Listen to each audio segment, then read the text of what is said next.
This segment sponsored by Fairway. Good morning. It is Sensible Health Time. I'm Megan Selwa with Whitney Packebush from Fairway Stores. And Whitney, this is the time of year we're all thinking about going on picnics, cookouts, spending time outside.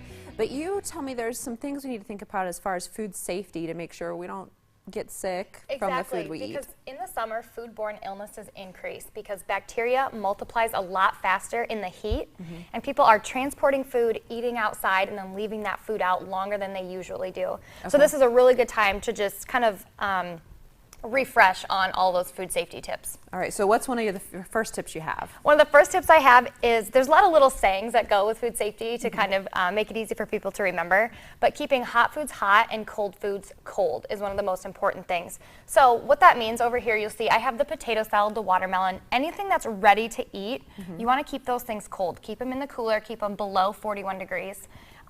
That way those bacteria can't multiply in there. Anything that's warm, like a burger, like you see here, you want to make sure you're using your food thermometer to get it up to the right temperature, not only so you get the best quality, but so you get out of what we call as the temperature danger zone, which is that 41 degrees to about 140 degrees.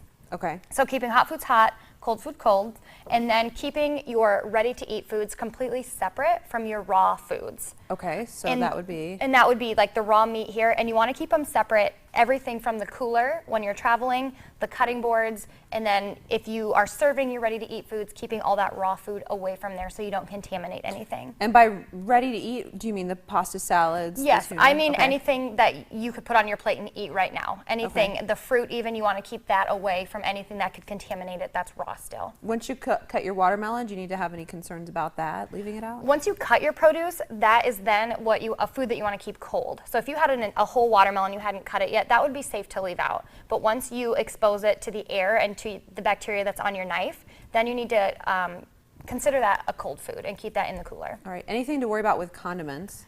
And you know, this is where a lot of people worries with their condiments with the mayo, and it's usually not the mayonnaise that goes bad in your salads or in your dishes, because bacteria loves protein. So in things like potato salad and chicken salad, what actually tends to grow bacteria is not the mayonnaise, because that has been commercially prepared as a higher acidity to fight that bacteria. It's usually the proteins in those dishes. The chicken, the potatoes tend to go bad, the eggs, and an egg salad.